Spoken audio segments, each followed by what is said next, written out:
اور آگے جو کچھ ہونے جا رہا ہے ہمارے مدارس کے ساتھ، ہماری مساجد کے ساتھ، خود پاکستان کے ساتھ، خود مسلمانوں کے ساتھ، وہ ہمیں سوچنے سمجھنے کی دعوت دیتا ہے کہ ہم سوچ سمجھ کر آگے اپنا قدم بڑھائیں۔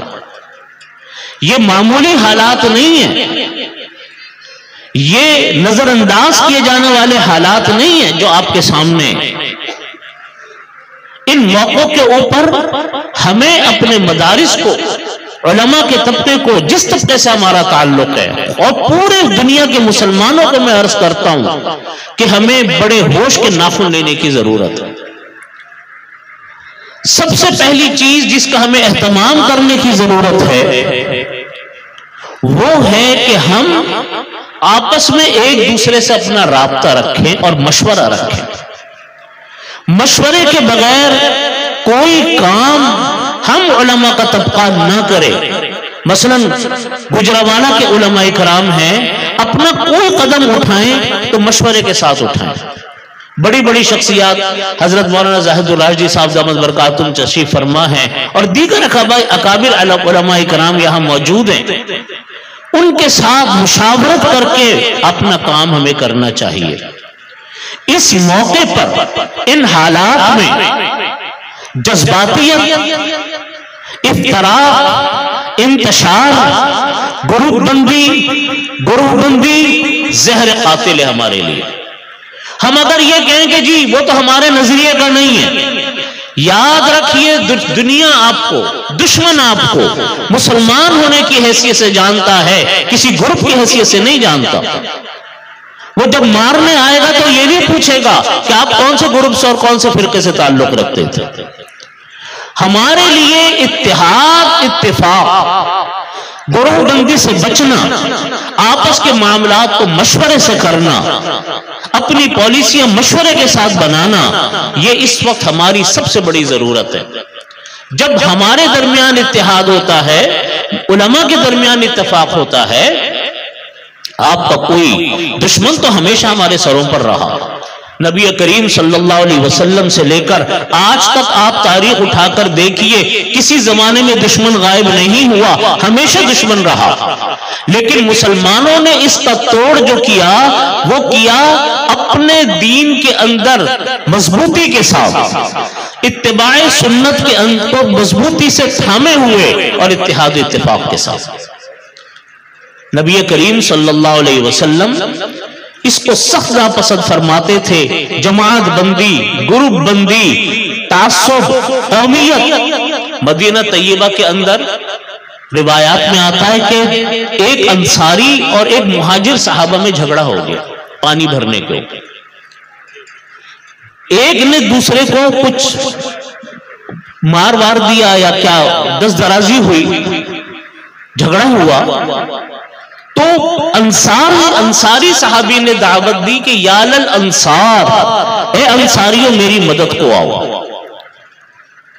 مہاجر صحابی نے دعوت دی کہ یا للمہاجرین، اے مہاجروں میری دعوت کو آؤ۔ نبی کریم صلی اللہ علیہ وسلم کے سامنے جب قضیہ گیا تو آپ صلی اللہ علیہ وسلم کا چہرہ انور غصے سے سرخ ہو گیا۔ آپ نے فرمایا کہ دعوہا فإنہا منتنا، اس قومیت کے نعرے کو چھوڑو، یہ ایک بدبودار نعرے ہیں۔ آپ نے جھگڑے پر بات نہیں کی، وہ بعد میں کی ہوگی۔ یہ گروہ بندیاں، جماعت بندیاں، افتراق، انتشار، دشمن اسی سے فائدہ اٹھاتا۔ میں اپنے بھائیوں سے، اپنے علماء کرام سے، اپنے اساتذہ کرام سے، اپنے عزیز طلبہ سے یہ بات عرض کرتا ہوں کہ چند باتوں کا ہم اور آپ اہتمام کریں، آپ اس کے فائدے اپنی آنکھوں سے دیکھیں گے انشاءاللہ۔ پہلی چیز، جو کام کریں مشورے سے کریں، مشورے کے بغیر مت چلے۔ نمبر 2، گروہ بندی، انتشار، افتراق، ان سے ہر صورت میں ہمیں اور آپ کو بچنا ہے۔ جہاں یہ چیز آئی وہاں ادارے کے ادارے ختم ہو گئے، کام کے کام ختم ہو گئے، اور کچھ باقی نہیں بچا سوائے ان چیزوں کے، ان سے انسان کی، ان سے جماعت جو بندیاں بنتی ہیں، گروہ بندیاں جو ہوتی ہیں، ان سے جو مسائل پیش آتے ہیں، ان سے جو نقصانات ہوتے ہیں، وہ گنے نہیں جا سکتے۔ تیسری بات، وقت کم ہے، میں مختصر بات عرض کرتا ہوں۔ تیسری بات یہ کہ اپنے علماء کرام کی عزت کریں۔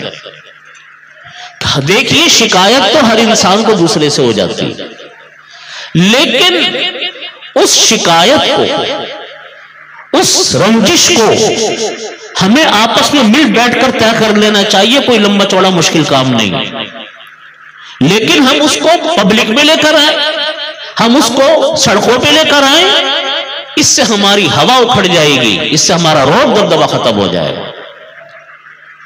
میں اپنے والد محترم حضرت مفتی رفیع عثمانی صاحب دامت برکاتہم کے ساتھ بہت جگہوں پر جانے کا موقع ملا، اسوار میں، ملک میں، غیر ملک میں۔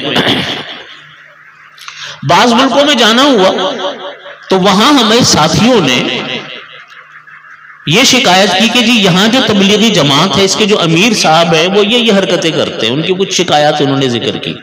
میں ملک کا نام نہیں لے رہا ہوں جان بوجھ کر، اس طرح 2-3 ملکوں میں ہوا اور بہت لوگوں نے شکایت کی۔ اچھا جب تحقیق کی تو واقعتاً وہ مسئلہ تھا، تو والد صاحب نے وہاں ان لوگوں کو یہ شکایت، یہ ان کو کہا کہ دیکھو آپ تبلیغی جماعت کے ساتھ جڑے رہو، ان خرابیوں کی وجہ سے کوئی انتشار کی بات نہیں کرنا، تبلیغی جماعت کے اندر بہت فائدہ اللہ نے رکھا ہے، بہت خیر رکھی ہے، آپ اس سے جڑے رہو۔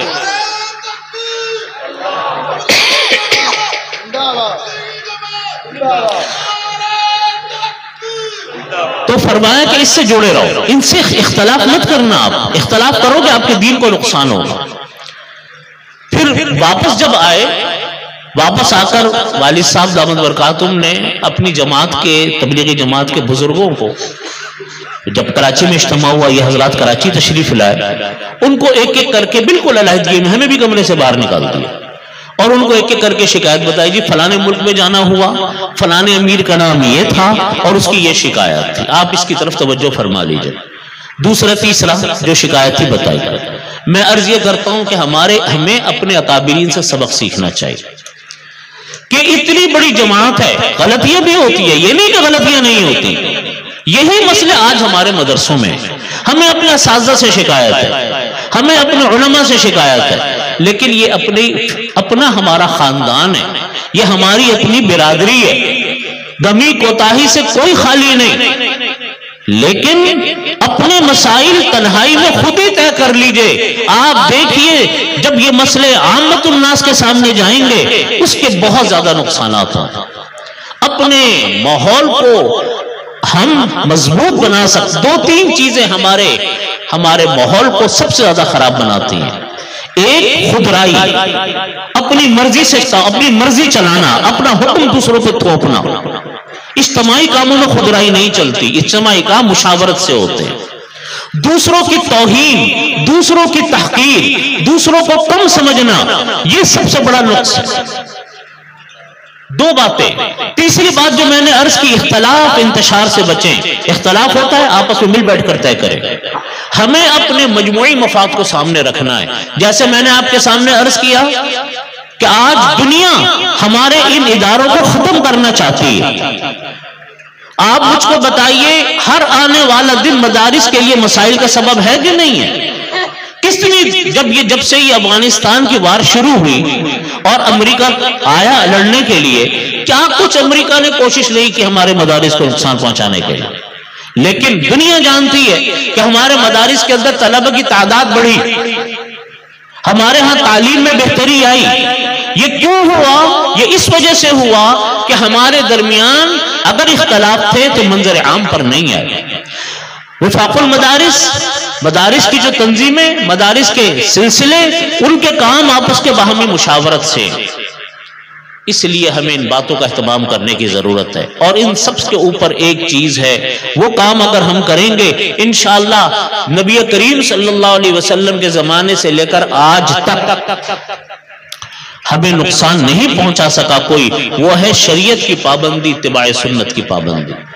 جب ہم اتباع سنت کی پابندی کریں گے، نبی کریم صلی اللہ علیہ وسلم کی سنتوں کی ہم پیروی کریں گے، آپ یقین مانیے مشکلات ضرور آئیں گی لیکن کوئی بال بکر نہیں کر سکتا۔ خرابی، پریشانیاں، ہمیں نقصان اس وقت ہوگا جب ہم خود اندر سے کمزور پڑیں گے تو ہمیں نقصان ہوگا۔ ہم خود اپنے بزرگوں کے، اپنے اکابرین کے بتائے ہوئے طریقوں سے ہٹیں گے تو ہمیں نقصان ہوگا، جن کی طرف میں نے آپ کے سامنے اشارہ کیا۔ آپ ان باتوں کا خیال رکھیں، یقین مانیے آگے جو وقت آنے والا ہے، پتہ نہیں وہ آگے کا کیا وقت ہوگا مدارس کے لیے، علماء کے لیے، طلبہ کے لیے، جو دنیا کے حالات ہیں۔ ان بدلتے ہوئے حالات میں ہمیں اپنا جائزہ لینے کی ضرورت ہے۔ میں نے جیسا عرض کیا کہ ایک سلسلہ ہے رجال اللہ کا، اللہ کے بندے۔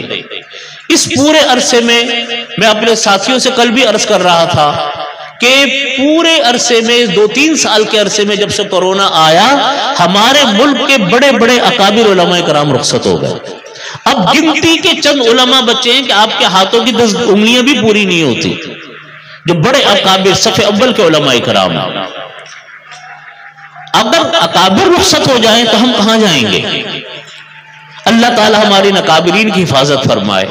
ہمیں اپنے اکابرین سے رابطہ بڑھانا ہے، ہمیں اپنے اکابرین کو اپنا بڑا سمجھنا ہے، ان سے ہمیں ہدایات لینی ہے، ان کے مشورے کے اوپر ہمیں چلنا ہے، اور ان سے ہٹ کر، اپنے بزرگوں سے ہٹ کر، اپنے اساتذہ سے ہٹ کر اگر ہم کوئی کام کریں گے، یقین مانیے اس کے اندر کوئی خیر کی چیز نہیں۔ اس لیے ہمیں اس کی طرف توجہ کرنے کی ضرورت ہے کہ ہم اپنے معاملات کو باہمی مشاورت سے، اپنے بزرگوں کو بڑا مان کر، اپنے بزرگوں کی تعلیمات کے اوپر ہم عمل کریں، آنکھیں بند کر کے ان کے اوپر ہم عمل کریں، ان کے ساتھ مشورہ کریں۔ آپ دیکھیے انشاءاللہ حالات ہمارے حق میں بہتر ہوں گے اور زیادہ بہتر ہوں گے۔ چونکہ وقت کی بڑی قلت ہے، اس لیے میں اسی پر اپنی بات ختم کرتا ہوں۔ وآخر دعوانا الحمدللہ رب العالمین۔